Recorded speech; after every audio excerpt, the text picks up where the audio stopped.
السلام علیکم ورحمۃ اللہ وبرکاتہ۔ مولوی صاحب کیا حال ہے، خیریت سے ہیں آپ؟ وعلیکم السلام ورحمۃ اللہ وبرکاتہ۔ الحمدللہ کا شکر ہے، مالک کا احسان۔ اچھا مولوی صاحب، میرا ایک آپ سے سوال ہے کہ ارکان تصوف، وہ اس میں ایڈٹ کر دوں گا، کٹ جائے کوئی مسئلہ۔ ارکان تصوف، ارکان تصوف تصوف تصوف ارکان تصوف کیا ہے، اس بارے میں تھوڑی معلومات دیں مجھے۔ اللہ آپ کو جزائے خیر عطا فرمائے۔ بسم اللہ الرحمن الرحیم، نحمدہ ونصلی علی رسولہ۔ مشائخ کرام کے نزدیک تصوف کے 4 ارکان ہیں جو ہمارے بزرگ اور اولیاء نے رکھے ہیں کہ تصوف کے سیکھنے کے لیے 4 ارکان ضروری ہیں۔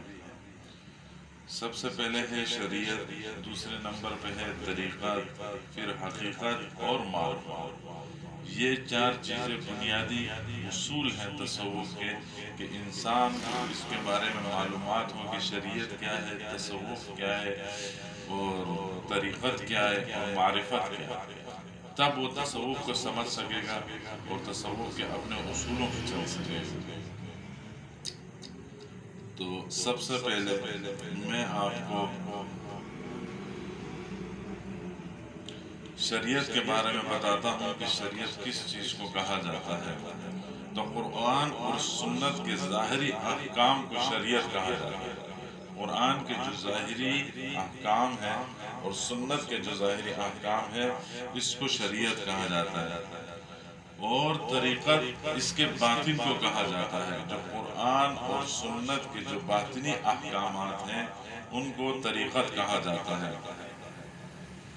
مثال کے طور پر طہارت شرعی یہ ہے کہ بدن کو پاک کر لیا جائے، لیکن طریقت کی طہارت یہ ہے کہ دل کو تمام برائیوں سے پاک کر لیا جائے۔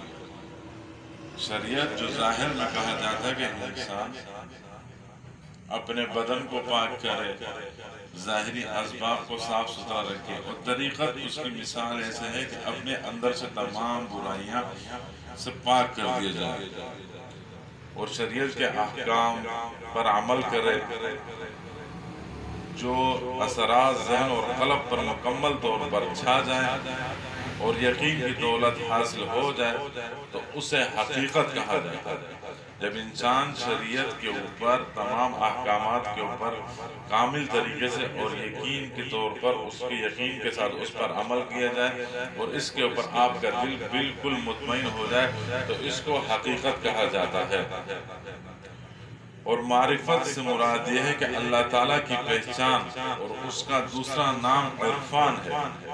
کہ معرفت کہا جاتا ہے کہ اللہ تعالیٰ کو پہچانا جائے، اور اس معرفت کا مشائخ نے دوسرا نام رکھا ہے کہ عرفان، کہ جب صوفی پر حقائق کھلتے ہیں تو وہ حق الیقین اور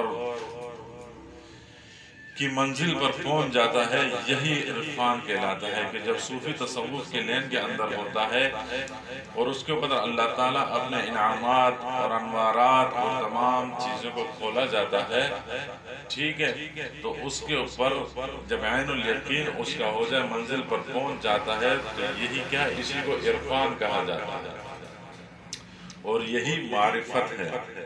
حضرت خواجہ نظام الدین اولیاء رحمۃ اللہ علیہ فرماتے ہیں کہ جب سالک سے کوئی غلطی ہو جاتی ہے تو معرفت سے حقیقت کی منزل پر آ جاتا ہے۔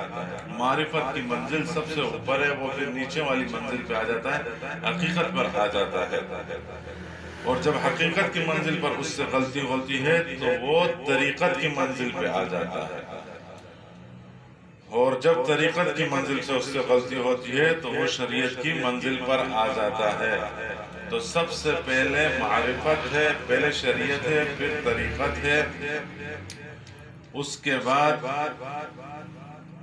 حقیقت ہے اور پھر معرفت ہے۔ مطلب سب سے اوپر والا درجہ جو تصوف میں صوفی کے لیے وہ معرفت ہے کہ اللہ کی پہچان اس پہ حاصل ہو جائے اور دل سے وہ اس کو یقین اور آنکھوں سے اس مشاہدات اور تجربات سے وہ گزر جائے، تو جب جا کے وہ عرفان کی مقام پر پہنچتا ہے۔ جزاکم اللہ خیر۔